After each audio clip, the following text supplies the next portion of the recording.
It was a year ago to the very day, that extraordinary comeback for Liverpool against Barcelona, winning at Anfield by 4-0 to book a place in the next round of the Champions League. An extraordinary comeback, of course, dominating the newspaper headlines the next day. Craig and Stevie with us. Stevie, when it comes to European nights at Anfield, it's got to be near the top, isn't it? Oh, absolutely. I think the only thing that would probably top it is the final in Istanbul. And certainly not for drama and goals, but because it's the final. That is the only thing, in my opinion, that separates these two games. And for one club to have two nights like this in their history is absolutely incredible. I mean, people will argue which one's the best. Personally, I think Istanbul is, but my goodness, this one at home against Barcelona is not a kick in the pants off that. And what makes it more extraordinary, Craig, obviously there was no Salah, no Firmino, you had Origi starting, Shaqiri up front, yet still they did it. Yeah, we went into that week, discussing what we're going to talk about around the Champions League, and the fact that both the Liverpool and Tottenham games were pretty much done and dusted, you would have thought. And when you think about the team selection or the team that was available to Jurgen Klopp and the team that he was playing against, it made it all the more incredible. Look, it can be two things, and I think it was. Barcelona imploded. There's no doubt about that. I mean, they just didn't do the basics. And Liverpool were magnificent, and they went for the jugular, and they did everything they needed to do, helped by a great crowd at Anfield on an absolutely brilliant night. I agree with Stevie. I think that coming back in a Champions League final is certainly the bigger of the two. But it was just another amazing night at Anfield. Let's not forget as well, the rhetoric coming from Barcelona was banging the drum. We learnt our lesson from Roma. We won't let it happen again. Yet they let it happen again, Stevie. Yeah, I think you've got to praise Liverpool for actually taking it off them. Yes, they defended horribly, but I'm not so sure that, as much as the rhetoric was, well, we've learned a lesson, it won't happen again. This team must have realised that even though they beat Liverpool 3-0 in the first leg at home, they got outplayed. Liverpool were the better side. You know, you can point the finger at Liverpool and say this. Being 3-0 down, obviously a lot of it was down to Messi, because this was Messi's night, but a lot of it was down to poor finishing from Liverpool. Liverpool created plenty of chances in that first leg. And for me, it wasn't so much Barcelona that pulled themselves through. Messi pulled them through, and Liverpool let themselves down in the first leg as far as their finishing. So, Barcelona must have known that they were going to Anfield and there's a good chance they were going to lose the game. And personally, I thought Liverpool would win the game. My biggest problem was, will they stop Messi and will they stop Barcelona getting a goal? Because one goal is going to kill it completely.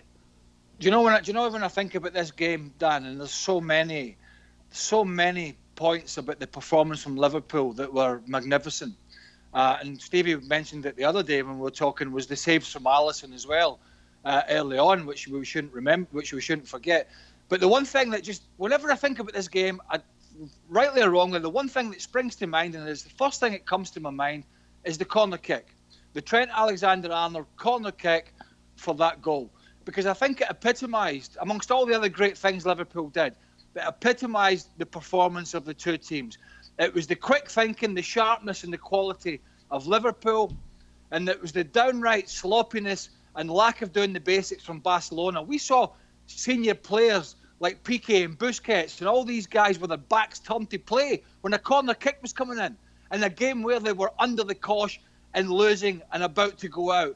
I mean, that was unforgivable. And whenever I think about this game, that moment of Alexander-Arnold putting the ball in that quadrant is the thing that springs to mind. Stevie, Craig mentions it, the lack of professionalism, everything that surrounded this game. Yet Valverde still kept his job afterwards, which is extraordinary, as mentioned before, after what happened against Roma as well. Yeah, I mean, usually the coach carries the can. The truth is, we all said, well, he had to do better and set his team up a lot more defensively, particularly in the second half, you know, to make some changes just to block everything down. But the truth of the matter is, they don't have players on the field or sat on the bench, never mind just on that evening, but right now, they don't have defenders. You know, so Barcelona are a side who, when they're clicking going forward, will destroy anybody. They can. But they can't defend. And because they're not a complete team. They have defenders that surely on that night that should have been able to deal with the likes of Shaqiri, could have dealt with Origi. Robertson taken off at half-time.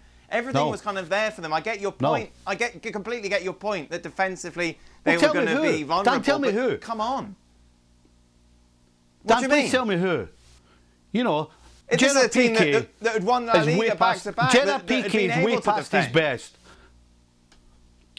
Yeah, but they can't. Gerard Piqué is the main man for Barcelona defensively. The second leg, Stevie. You're saying that people that can't defend. They're not very good. They managed to keep a clean sheet. Get the 10 of them and stand them on the goal line. In the last minute to make it 4. It's like you're saying, well, you know, whatever happened, Barca were always vulnerable.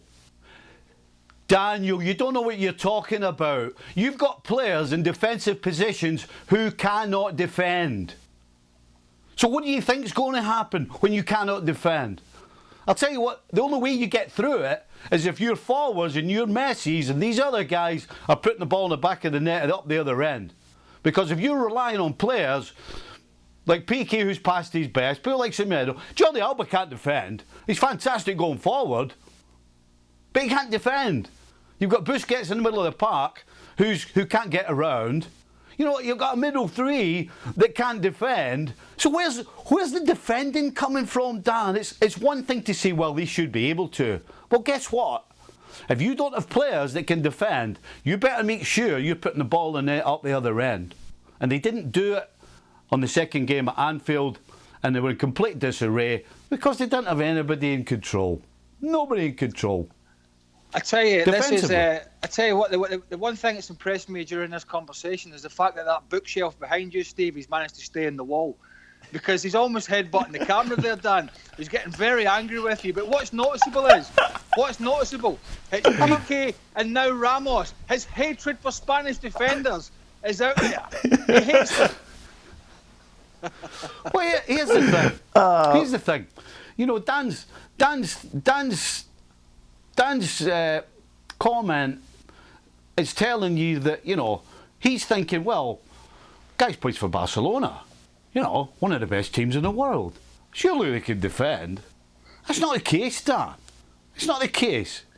They're so good going forward generally that they don't have to defend. The one thing I'd say, but then Stevie, when they're asked the question, they show exactly that they can't do it. They can't handle good players going at them at pace. They can't handle the movement. They can't handle the physicality. I mean, there's another thing. You know, Liverpool for 90 minutes, from the start to the finish, were absolutely flying. I mean, you talk about a physical effort. You know, as players, and certainly I did it as a coach, I would say to my team, right, we need to get out the blocks quick, but then there'll come a time where we can't just go for 90 minutes at 100 miles an hour, because you run out of steam. Well, this Liverpool team on this night absolutely crushed that thought, because from the first to the last minute, they were at it 100%. Now, the goals, when they got the goals, is huge as well. You know, when you get a goal in the first 10 minutes, again, that fires you on. You get a goal early in the second half, that puts another step in your stride. You get the equaliser, you've got the crowd behind you, and then you get the fourth with 10 minutes to go, and the only thing you have to do is stick for another 10 minutes, use your brains and defend. And you saw what proper defenders do, Dan. Liverpool never gave anything away in that. I think it was 12 minutes they had to see out to get through. They never gave them a sniff. That's defending. That's why Liverpool are who they are right now. Because not only are they fantastic going forward, but they're fantastic defensively. Now, every single one in the Liverpool back four would oust every single one in that back four of Barcelona without even losing a heartbeat. That's what real defending is. And at the end of the day, the complete team got through deservedly. I tell you what, he's trying When do we bring up to make up Atletico for all Madrid? those people say that he's a Liverpool hater now. So he's you've trying got me to going win. now. He's trying to win. He's trying to win it around. I tell you, the one thing that, you know, to go back to the defensive point, the argument that both of you guys were making there is no doubt the defenders didn't do the basics, particularly the experienced guys that they had under pressure. But the one sort of memory, and it's quite vivid from that evening, and I can't really remember the exact players and the positions, but it was the middle of the park. Liverpool completely overran Barcelona in the middle of the park. They were too quick for them. They picked up every second ball. They got in behind them too often. And that did ask the question of the Barcelona back four, which they weren't able to come up with the answer. So the midfield certainly didn't help a back four that was already creaking. Liverpool completely smothered them in the middle of the park, and that gave them total control of the game. Good stuff, guys. Thank you very much. Maybe not as lively. Mark Ogden talking to Mark Donaldson. Oggy was at that game. He talks to Mark about the memories of being there at Anfield. Thanks so much for watching ESPN on YouTube. And for more sports highlights and analysis, be sure to download the ESPN app. And for premium content and live streaming, subscribe to ESPN+.